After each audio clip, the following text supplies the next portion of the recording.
سم إيرترا بجينوسايد عمت ويبارنت تلابيعو ببزحم زقرب ولا حسوت يغن علمني إيرترا خم قبنا نياخطريات جمر ኢትዮጵያስ ኤርትራ አሜሪካ ያድጀለሳ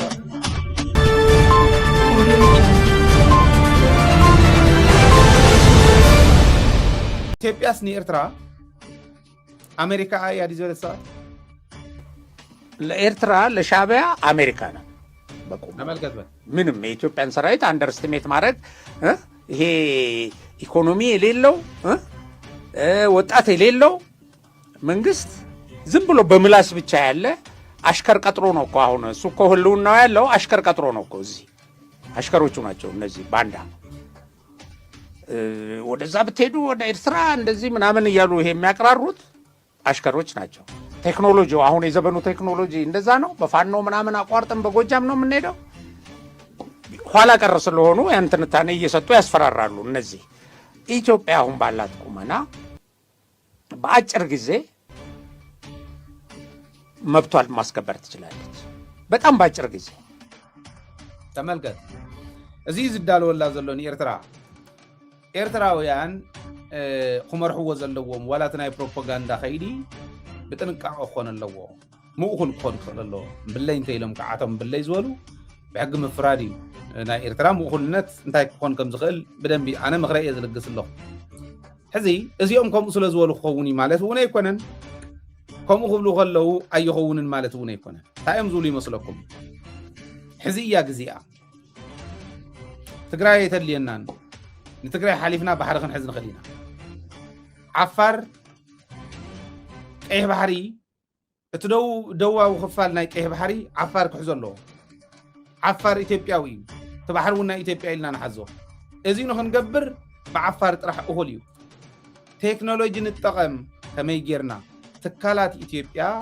ሸይጥና ትካላት ኢትዮጵያ ሽየጥ ኣለዋ ሕዚ ብውሽጢ ቴሌ እውን ተፋሪቑ ኢኹም ዝረኣኹሞ ዓበይቲ ግድባት ኮነ ሸር እንዳኣተዋ እየን ጎረቤት ዓዲ ዝህነፅ ዘሎ ኤርላይንስ እውን ኣቶ ኤርፖርት ዝህነፅ ዘሎ ኤርፖርት እውን ናይ ዱባይ ኢድ ክንደይ ናይ ካሊእ ኢድ ክንደይ እዩ እዚኦም ብምልኦም ናይ ኤርትራ ኢንተለጀንስ ኮነ ናይ ካልኦት ክሪኦ ክእል ኣሎ ተኣማሚኖሞ ዘለዉ ኢህወደግ ዝሰርሐን ትካላት ብምሻጥ ቴክኖሎጂ ብምምፃእ ናይ ድሮን ዕስለ ናይ ሰብ ዕስለ ተጠቂምና ኤርትራ ክንኣቱ ንኽእል ኢና እቲ ናይ ሰብ እኳ ብፋኖ ብኻሊእ እንተተኸልከለ ከምቲ ዝብሎ ዝነበረ ግዜኡ ሕዚ እዩ ኤርትራ ምንም የብላን ሰብ እውን የብላን ከምቲ ዝብሎ ዘሎ ሕዚ ሃፍቲ እውን የብላን ስለዚ ብእግሪ መፂኻ ኣይኮነን ብፋኖ ምጥሓስ ብኻሊእ ምጥሓስ የድልየናን ብዘመኑ ዘምፆ ቴክኖሎጂ ክንጥቀም ኢና እዩ ዝብል ቃል ብቃል ሚድያታት ኢትዮጵያ እዚ ንክሰርሓ ይተዋሂቦን ልቢ እንተሃሊካ እዚ ኢኻ ትሰርሕ ፕሮፓጋንዳ ከመይ ጌርካ ትመልሶ ኣብ መሬት ኣይኽእሉኻ ቴክኖሎጂ ከንታይ ዓይነት ቴክኖሎጂ ተምፅእ እንታይ ዓይነት ፀረ ቴክኖሎጂ ተምፅእ ፀረ ትንሶም ከምፅዎ ዝኽእሉ ቴክኖሎጂ ተምፅእ እዚኻ ትሓስብ ዘለካ ኣብ ዓጀውጀው ኣብ ከምዚ ናይቲ ሙስሙስ ኣይኮንካ እንትነብር ሕዚ እዩ ግዜኡ ይብሉ አሁን ነው ጊዜው አሁን ነው የማን ወደባችንን ምናስመለስ የባህር በራችንን ምናል በኪራይ ምናምን ቅብርጥስ አለ በባለቤትነት ወደቡ የኛ ነው አሰበኛ ነው በየትኛውም አርጉመንት በየትኛውም መከራከሪያ ይዘውሉት መጣቻለ ይሄን ማፕን ያደረገው ተመልከት ማፕ እዚያ አታ ተحسب ሕዚ ቦጽ ይዘሎን መሓዝ በትግራይ ተልየናን ዝብል ናይ ደንቆሮ ካልኩሌሽን ኣለዎ ምዕራብ ትግራይ በቀዳማይ ዝወልኩ ምዕራብ ትግራይ ምምላስ ኤርትራ ክትፈጥነ ኣለዋ ካብ ትግራይ ንላዕል ዝወልኩ ኤርትራ ሓደ መልክዕ ክትሕዘሉ ትኽእል ብኡ ክሓልፍ ዝኽእል ፀላኢ የለን ዝብል ምትእምማን ክህልዋ ዝኽእል ምዕራብ ትግራይ ናብ ዋናታቱ ቶሎ ንኽምለስ እንተገይራ እዩ ዝብል እምነት ኣለኒ ካልኩሌሽን ንትግራይ ምፍራሕ ኣይኮነን ሕዚ ንትግራይ ምጥርጣር ኣይኮነን ሕዚ ዘድልዮ ምዕራብ ትግራይ ቶሎ ክትሓዝ ተጋሩ እንተሒዞሞ ምስ ትግራዋይ ጽምዶ እንተፈጢሩ ብምዕራብ ዝሓልፍ የለን ብሰሜን ምዕራብ ዝሓልፍ የለን ብማእኸላይ ዝሓልፍ የለን ብደቡብ ምብራቕ ዝሓልፍ የለን ስለዚ ቦጽ እንተዘይሓሊፎም መንገዶም ሓንቲ እያ ቡሩያ ተሓዝ ዘሪእና ዘሎ ማፕያ እዚኣሲ وان متى يبال كراي قال يكونن بلك هذا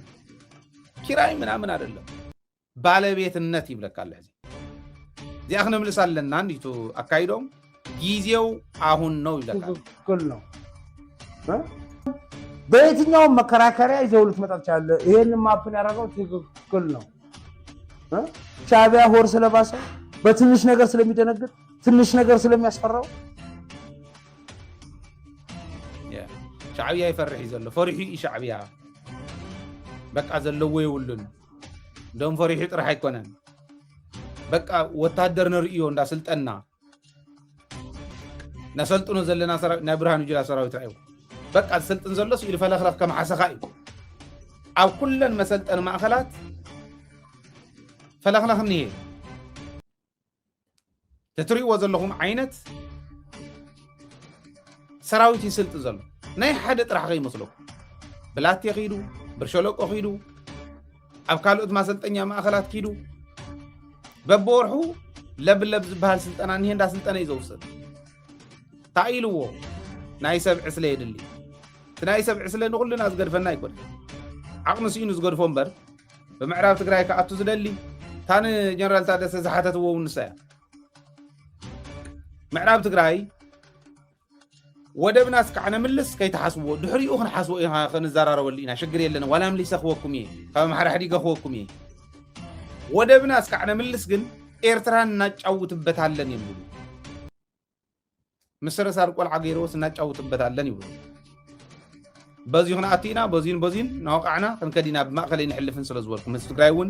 ንሕና እናአምኖ ደጀና ስለዘይኮነ ይብሉ ሓቆም እዮም ናቶም ደጀና ይኮነ ኮኑነ ይኽእል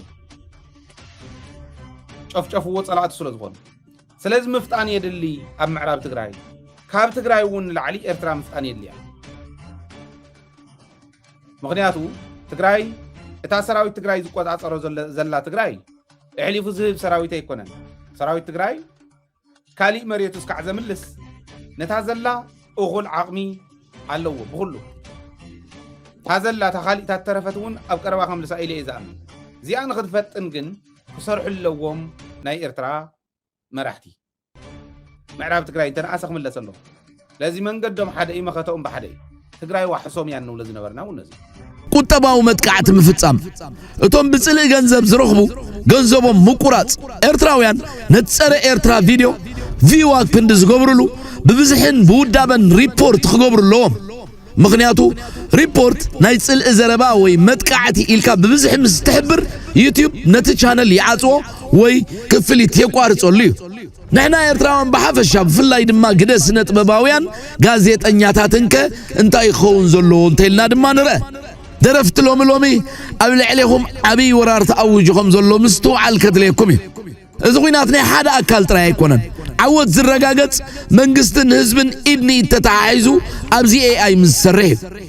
ዲጂታላዊ ስትራቴጂ ምውፃእ ልክዕ ከምቲ ወተሃደራዊ ቅዲ ዝወፅእ ዓመታዊ ዲጂታላዊ ስትራቴጂ ክወፅእ ኣለዎ ሓበሬታ ምሃብ ንጋዜጠኛታትን ውልቀ አክቲቪስትን ቁልጡፍን ንጹርን ጹሪ ንሓበሬታ ዳታ ስእሊ ቪዲዮ መቅረብ ሓበሬታ ምዝዱንጊ ሓሶት ቦታ ይሕስ ስለዝኾነ ቋንቋታት ዜናታትን መግለጺታትን ብትግርኛ ጥራይ ዘይኮነ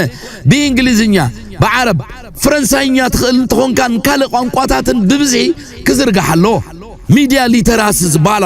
ኣብ ቤት ትምህርቲ ተማሃሮ ከመይ ገይሮም ሓሶትን ሓቅን ይፈላልዩ ከመይ ገይሮም ናሃገሮም ኣብ ኢንተርኔት ይከላኸሉላ ዝብል ትምህርትታት ምውዳብ እቲ ምሁር ድማ መንግስቲ ክጽውዖ ዘይምጽባይ ሃገራዊ ሓላፍነቱ ምዃኑ ፈሊጡ ብዝተፈላለየ ኣገባብ ምቅላስ ሃገራዊ መንነት ኣብ ዲጂታል ዓለም መንስያት ታሪክ ሃገሮም ብግቡእ ፈሊጦም ኣብ ቲክቶክን ፌስቡክን ኣምባሳደራት ሃገሮም ክኾኑ ምግባር ግደ ስነ ጥበባውያን ስነ ጥበብ ትዛዓበየ ሶፍት ፓወር ሉስሉስ ሓይሊ ጽሬት ዘለዎ ስራሕ ደርፍታትን ድራማታትን ውሽጣ ሃገር ጥራይ ዘይኮነ ዓለም እትርድኦ ደረጃ ወይ ኳሊቲ ሒዙ ክወፅእ ኣሎ ሃገረይ ዝብል ፍርያት ብብዝሕ ምዕልቕላቕ ሃገረይ ኣብ ኩሉ ነገራት ሃገር ምሕዋስ ባህሊ ምልላይ ባህሊ ኤርትራ ቡን ክዳን ሳዕስዒት ኣብ ቲክቶክን ኢንስታግራምን ብምዝርጋሕ ኤርትራ ባህላዊ ትንበር ዓመፀኛ ዘይኮነት ሃገር ምዃና ምምስካር ኣብዚ ሪፖርት ዶን ኮመንት ዝብላሎ ንጸላኢ ኣይትመልሰሉ አክቲቭን ተለዎም አይትረአየሎም እንተ ጋጢሙካውን ሪፖርት ግበር እዚያ አዚያ ገዳሲት ስለዝኾነት ክደግመልኩም አምናይ ጸላእናይ ሶሻል ሚዲያ ቪዲዮታትን ጽሑፋትን አዚዩ አገዳስን ጽፉፍን ሞጎትን ሐበሬታን ተዘይ ኮይኑ ቀለል ጽሑፋት ኮመንት አይትግበርሎም ናይ ማህበራዊ ሚዲያ አልጎሪዝም ኮመንት ዝቦዝሖ ትሕዝቶ አገዳስ ሐበሬታ አለዎ ኢሉ ስለዝሐስብ ናብ ዝቦዝሑ ሰባት ከም ስደድ ይዝገብር